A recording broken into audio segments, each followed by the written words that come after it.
السلام علیکم ورحمۃ اللہ وبرکاتہ۔ وعلیکم السلام ورحمۃ اللہ وبرکاتہ۔ نحمدہ ونصلی علی رسولہ الکریم، الصلاۃ والسلام علی سید الانبیاء والمرسلین وعلی آلہ واصحابہ اجمعین، اما بعد فاعوذ باللہ من الشیطان الرجیم، بسم اللہ الرحمن الرحیم۔ نحن اولیاؤکم فی الحیاۃ الدنیا وفی الآخرہ، صدق اللہ و مولانا رسولہ النبی الامین المکین الکریم، وعلی آلہ الشاہدین والشاکرین والحمد للہ رب العالمین۔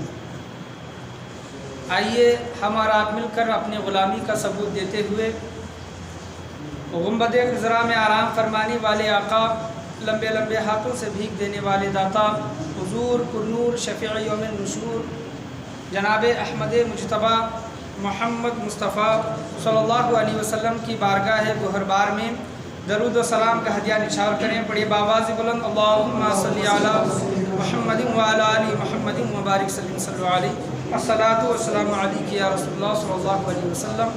اور ایک مرتبہ جھوم جھوم کر نبی اور آل نبی کے بارگاہ میں درود و سلام کا ہدیہ نچھاور کریں۔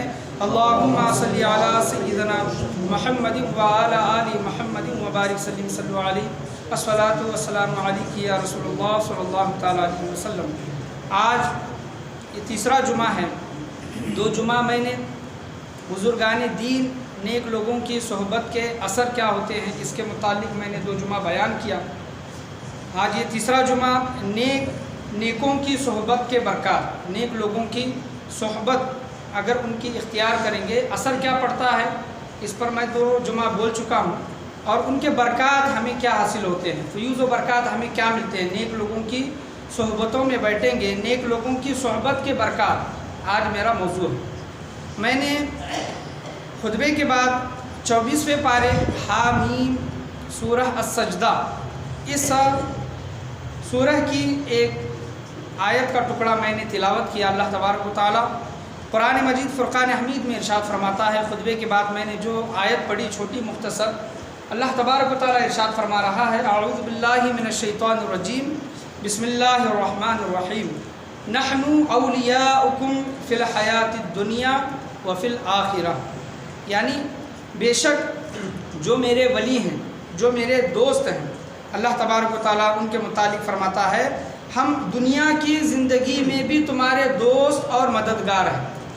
ہم اس دنیاوی زندگی میں، اس دنیا کی زندگی میں بھی ہم تمہارے کیا ہیں، دوست ہیں اور تمہارے مددگار ہیں، وفی الآخرہ، اور آخرت میں بھی تمہاری دوست اور مددگار ہیں۔ سبحان اللہ، اس سے بڑا انعام اللہ والوں کو اور کیا مل سکتا ہے کہ دنیا میں بھی اللہ ان کا دوست ہے اور مددگار ہے، اور آخرت میں بھی اللہ تبارک و تعالیٰ ان کا دوست و مددگار ہے۔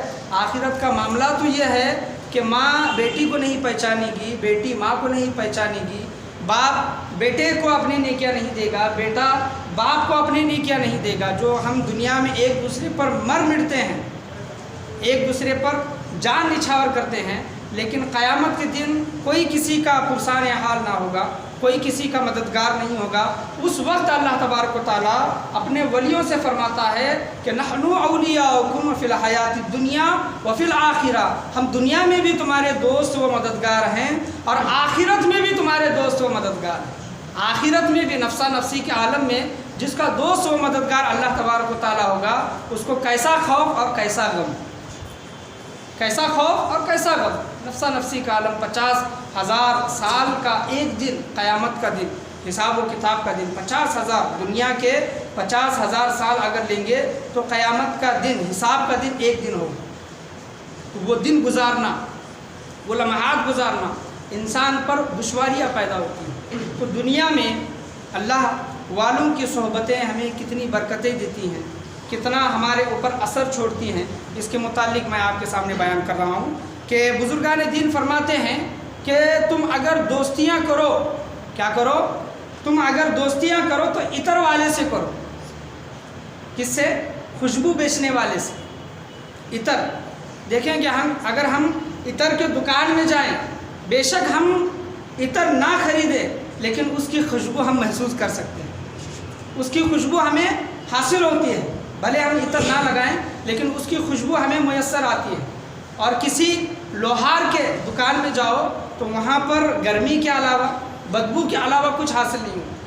تو بتانے کا یہاں پر حاصل کلام اور بلا تمثیل میں آپ کے سامنے یہ بیان کر رہا ہوں کہ اگر آپ برے لوگوں کے ساتھ بیٹھیں گے تو بھلے آپ برے باتیں نہ بولیں، برے باتیں نہ بولیں، گالیاں نہ دیں، لیکن بری باتیں سننے کو ضرور ملیں گی، بری باتیں سننے کو ضرور ملیں گی اور وہ ہمارے ذہن میں وہ باتیں گھومتی رہیں گی. اسی طرح اگر اللہ والوں کی صحبتوں میں سنگتوں میں اگر بیٹھیں گے، بھلے ہم اچھی بات نہ کریں لیکن ہمیں اچھی باتیں سننے کے لیے ضرور ملتی ہیں. ان کی محفلوں میں ہم جب تک بیٹھیں گے اللہ تبارک و تعالیٰ برابر ہمارے نامہ اعمال میں نیکیاں لکھتا رہے گا. جب تک ان کی محفلوں میں ہم بیٹھیں گے تو ہمیں ان میں دین سیکھنے کا ہمیں موقع ملتا رہے گا. دین کی باتیں، اچھی باتیں، آخرت کی یاد، موت کی یاد، ایک اللہ کی عبادت کرنے کے معاملے میں یہ تمام چیزیں ہمیں ان کی محفلوں میں، ان کی سنگتوں میں، ان کی صحبتوں میں ہمیں ہمیشہ ملتی رہیں گی. ایک مثال کے طور پر میں آپ کے سامنے، علماء کرام اپنی کتابوں میں واقعات لکھتے ہیں، مثالیں لکھتے ہیں لوگوں کو سمجھانے کے لیے کہ دیکھیں کہ ایک طوفان چلتا ہے، طوفان ہوا چلتی ہے زور سے، اور ہوا چلنے کے ساتھ ساتھ کیا ہوتا ہے کہ پتے بھی اڑتے ہیں اور وہ ہوا پتوں کو کہیں نالے میں پھینک دیتی ہے، کئی گندی چیزوں پر اس کو پھینک دیتی ہے، اس کا جہاں جی چاہے ہوا کا ان پتوں کو پھینک دیتی ہے. وہ ہوا کے ساتھ اڑنے لگتے ہیں اور کہیں پر بھی جا کر وہ گر جاتے ہیں. لیکن ان پتوں میں سے ایک پتا ایسا ہے جس کو ہوا ہلا نہیں سکتی، جس کو ہوا گندی جگہوں پر لے کر جا کر پھینک نہیں سکتی. اس کا جہاں جی چاہے اس ہوا کا اس پتے پر کنٹرول نہیں ہوتا. دوسرے پتے ہوا کے ساتھ اڑتے ہیں اور جہاں چاہیں وہاں پھینکے جاتے ہیں، گر جاتے ہیں. لیکن ایک پتا ایسا ہے جس کا ہوا کچھ نہیں بگاڑتی. جب ہم اس ایک پتے سے پوچھتے ہیں، مثال دے کر یہاں پر علماء کرام لوگوں کو سمجھانے کے لیے یہ چیزیں بیان کرتے ہیں کہ جب ہم اس پتے سے پوچھتے ہیں کہ اے پتے تیرا یہ معاملہ کیا ہے، کہ دوسرے پتے تو ہوا کے ساتھ اڑ کر ادھر ادھر بکھر گئے، کہیں کوئی پتے تو گندی چیزوں پر جا کر گر گئے، نالے گٹار وغیرہ میں گر گئے، ہوا جہاں چاہے ان کو پھینک دیا، ہوا نے اس کو پھینک دیا، لیکن تیرا معاملہ ویسا نہیں ہے. تو وہ پتا کہتا ہے کہ میرے اوپر ایک وزنی دار پتھر ہے. کیا ہے؟ میرے اوپر وزن دار پتھر ہے. بے شک میں ایک ہلکا ہوں، میری کچھ حیثیت نہیں ہے، میں کمزور بھی ہوں، میری کچھ حیثیت نہیں ہے، لیکن میرے اوپر جو ہے وہ وزن دار ہے. کیا ہے؟ میرے اوپر جو کیا ہے، میرے اوپر جو مجھے سہارا دیے ہوئے ہے وہ کیا ہے؟ وہ ایک وزنی چیز ہے. یہی مثال علماء کرام بیان کرتے ہیں کہ دنیا میں ہم برے لوگوں کی سنگتوں میں بیٹھیں گے، اٹھیں گے تو ہم گناہ کریں گے، گندی جگہوں پر بیٹھیں گے، گندی محفلوں میں بیٹھیں گے، اور قیامت کے دن جب وہ لوگ آئیں گے تو ان کا حال ایسا ہوگا کہ کوئی ان کو پوچھتا نہ ہو.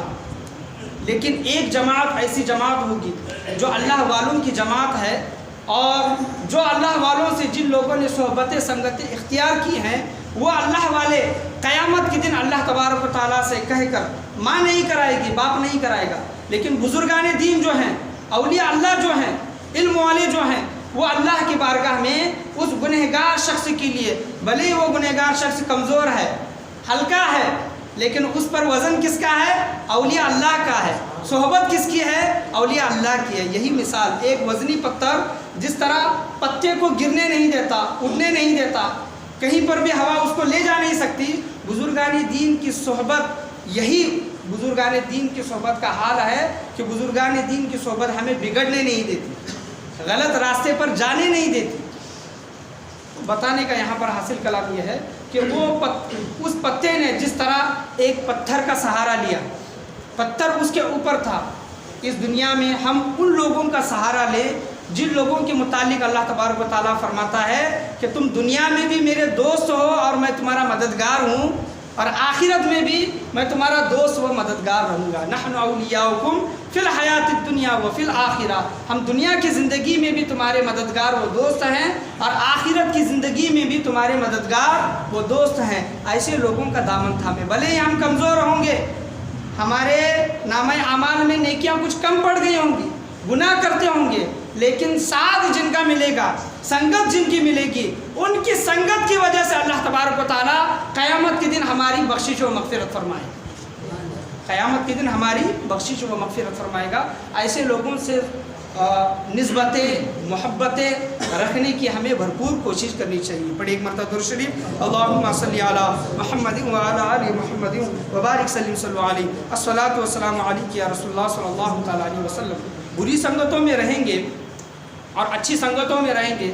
اصحاب کہف کا واقعہ جو میں بارہا آپ کے سامنے بیان کرتا ہوں، وہ کتا ہو کر، نجس جانور ہو کر اللہ تبارک و تعالیٰ اس کو جنت میں داخل فرمائے گا۔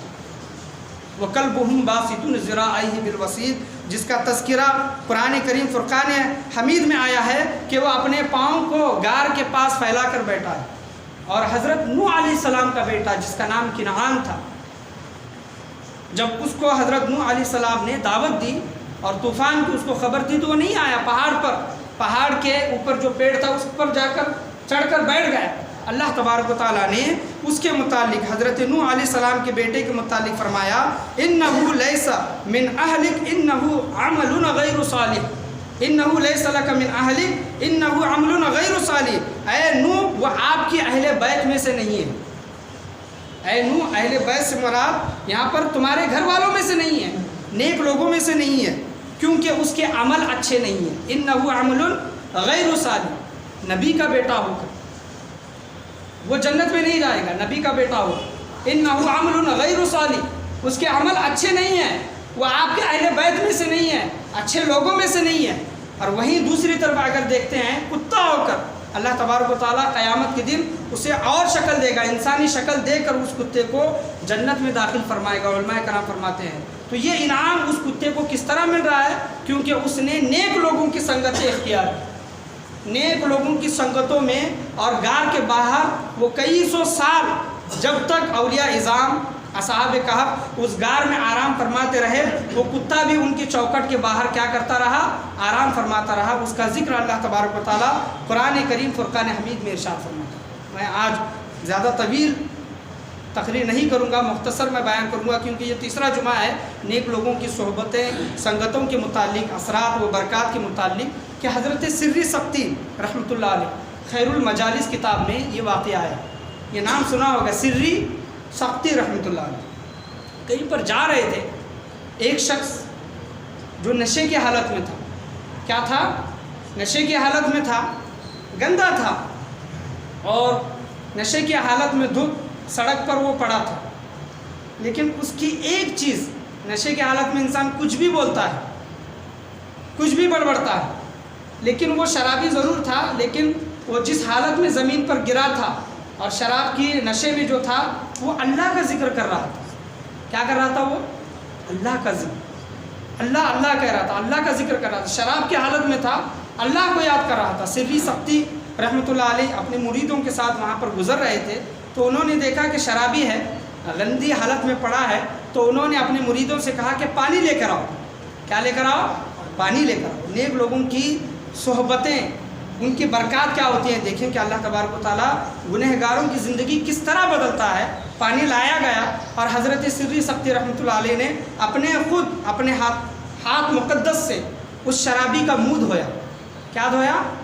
پانی سے اس کا منہ دھویا، اور اس شرابی سے کہا، وہ تو ہوش کے عالم میں نہیں تھا، لیکن اس شرابی سے کہا کہ اے شرابی، اے انسان، تو اللہ کا نام لیتا ہے، پاک منہ سے اللہ کا نام لے۔ سبحان اللہ، پاک منہ سے نام لے رہا ہے، وہ ہستی تو پاک ہے، سبحان اللہ، پاک ہے وہ ہستی، اللہ تبارک و تعالیٰ کی ذات پاک ہے، تو پاک منہ سے اس کا نام لے۔ اتنا کہہ کر وہاں سے وہ چلے گئے، اور خواب میں کیا دیکھتے ہیں؟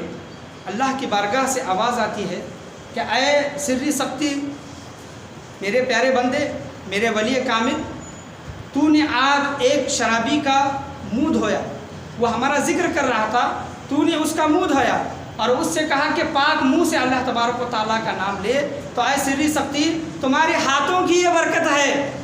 کیا کہا؟ جو خواب میں کہنے والے نے کہا کہ تمہارے ہاتھوں کی برکت سے آج ہم نے اس کے گناہ کو معاف کر دیا اور تم نے اس کا منہ دھویا ہے، ہم نے اس کے گناہوں کا آلود دل ہم نے اس کا دھو دیا، یعنی جو گناہوں سے جو اس کا دل بھرا ہوا تھا تم نے منہ دھویا ہے، ہم نے اس کا آج گناہوں سے دل کو صاف کر دیا، دل صاف کر دیا۔ حضرت سری سختی رحمۃ اللہ علیہ وہاں سے اٹھے اور تہجد کا وقت تھا، جب مسجد میں پہنچے تو کیا دیکھتے ہیں کہ وہی شرابی جو شراب کی حالت میں اللہ تبارک و تعالیٰ کا نام لے رہا تھا، وہی شرابی مسجد میں بیٹھ کر تہجد کی نماز ادا کر رہا ہے، تہجد کی نماز ادا کر رہا ہے۔ نگاہ ولی میں وہ تاثیر دیکھی، کیا کہتے ہیں بزرگان دین؟ نگاہ ولی میں وہ تاثیر دیکھی، بدلتے ہزاروں کی تقدیر دیکھی۔ بزرگان دین کی صحبت کے برکات یہ ہوتے ہیں کہ اللہ تبارک و تعالیٰ شرابی جیسے گناہوں کو، شراب جیسے گناہ کو بھی اور شرابی لوگوں کو بھی اللہ تبارک و تعالیٰ معاف فرماتا ہے۔ شرط یہ ہے کہ نیک لوگوں کی سنگتوں میں آؤ، نیک لوگوں کی صحبتوں میں بیٹھو، ان سے دوستیاں کرو۔ یہ ایسے لوگ ہیں جو دنیا میں بھی کسی سے نہیں ڈرتے اور آخرت میں بھی انہیں کسی چیز کا نہ خوف ہوگا نہ غم ہوگا۔ اولیاء اللہ یہ ہیں کہ نہ وہ دنیا میں بھی کسی سے ڈرتے ہیں، نہ کسی کا خوف رکھتے ہیں سوائے اللہ کے، آخرت میں بھی نہ وہ کسی چیز کا خوف کھائیں گے اور نہ وہ غم کریں گے۔ تو یہ سری سختی رحمۃ اللہ علیہ کے ہاتھوں کی برکت ہے کہ ان کا ہاتھ اس شرابی کے منہ کو لگا تو اللہ تبارک و تعالیٰ نے اس شرابی کے دل کی دنیا کو بدل دیا، اس کے گناہوں کو معاف کر دیا اور اسے اپنے نیک لوگوں میں اللہ تبارک و تعالیٰ نے اسے اپنا شمار فرمایا۔ پڑھیے ایک مرتبہ درود شریف، اللہم صلی علی محمد وبارک صلی اللہ علیہ الصلاۃ والسلام علیک یا رسول اللہ صلی اللہ تعالیٰ علیہ وسلم۔ نیک لوگوں کی سنگتیں، صحبتیں، وہ 100 انسانوں کا قاتل کا واقعہ آپ نے سنا ہوگا، 100 کہ کسی نے پوچھا کہ میں نے اتنے قتل کیے، کیا میرے گناہ معاف ہو سکتے ہیں؟ تو اس نے کہا کہ نہیں ہو سکتے، 99 قتل کیے تھے۔ تو اس نے کہا کہ 100 پورے کر دیتا ہوں، 100 قتل اس نے پورے کیے۔ پھر دل میں خیال آیا کہ توبہ کروں، تو اللہ والوں کی کسی سے پوچھا اس نے کہ میرے گناہ معاف ہو سکتے ہیں کیا؟ تو اس نے مشورہ دیا کہ وہاں پر اللہ والوں کی بستی ہے، وہاں پر اللہ والے اللہ کا ذکر کر رہے ہیں، جماعت آئی ہے، جماعت ہے وہاں پر اللہ والوں کی، وہ ذکر میں مشغول ہے، ان کی بارگاہ میں جا، شاید تیرے گناہ معاف ہوں گے۔ یہ واقعہ آپ نے سنا ہے کہ نہیں؟ تو وہ جب بستی کی طرف وہ پہنچنے لگا تو فرشتوں نے اس کی روح قبض کر دی، یعنی اس کا موت کا وقت آ گیا۔ تو جنت کے دوزخ کے اچھے برے دونوں فرشتے اس کو لینے کے لیے آئے۔ فرشتوں میں آپس میں بحث چل گئی کہ کون اس کو جنت میں لے جائے گا، دوزخ میں لے جائے گا۔ برے فرشتے کہتے تھے کہ اس نے 100 لوگوں کا اس نے قتل کیا ہے، اس کے لیے جہنم ہے۔ تو وہ نیک فرشتے یہ کہتے تھے کہ نہیں، اس کے دل میں توبہ کا ارادہ آیا تھا، گناہوں پر اس نے شرمندگی ہوئی تھی گناہوں پر، تو یہ اللہ والوں کی بستی کی طرف چلا تھا، تو اس وجہ سے ہم اس کو جنت میں لے کر جائیں گے، کیونکہ یہ توبہ کرنے والا تھا۔ اللہ کی بارگاہ سے آواز آئی کہ زمین کو ناپو، جہاں سے وہ چلا تھا اگر وہ زمین زیادہ ہے تو اس کو جہنم میں ڈال دو، اور جہاں پر وہ مرا ہے وہاں سے اللہ والوں کی بستی اگر قریب ہے تو اس کو جنت میں ڈال دو۔ وہیں زمین پر حکم ہوا کہ اے زمین، اللہ والوں کی جہاں پر زمین ہے سمٹ جا، کم ہو جا۔ فرشتوں نے جب ناپا، دیکھا تو کیا دیکھتے ہیں کہ اللہ والوں کے نزدیک زمین سب سے زیادہ کم ہے اور اس شخص کو جنت میں ڈالا گیا۔ بتانے کا حاصل کلام یہ ہے کہ وہ ابھی بزرگان دین کی صحبت میں، سنگت میں پہنچا بھی نہیں تھا، صرف نکلا تھا، سفر کیا تھا۔ یہاں پر ہم جو سفر کرتے ہیں بزرگان دین سے ملنے کے لیے، ان سے مصافحہ کرنے کے لیے، ان کو دیکھنے کے لیے، ان کو سننے کے لیے اگر سفر کرتے ہیں تو یہ سفر کرنا بھی نیک اعمال میں شمار ہوتا ہے، یاد رکھیں۔ یہ واقعہ یہ بیان کرتا ہے۔ تو وہ زمین سمٹ گئی، زمین کو جب ناپا گیا تو زمین کم دکھائی دی، تو فرشتوں نے اس شخص کو جنت میں داخل فرما دیا۔ تو ابھی وہ بزرگان دین کی صحبت میں، سنگت میں بیٹھا نہیں تھا، اگر بیٹھتا تو اس کا حال کیا ہوتا۔ اور جو لوگ بزرگان دین کی سنگتوں میں، صحبتوں میں بیٹھتے ہیں اور ان کو سنتے ہیں، ان کا حال کیا ہوگا۔ اللہ تبارک و تعالیٰ کی رحمتیں، برکتیں اس شخص پر کیسی اترتی ہوں۔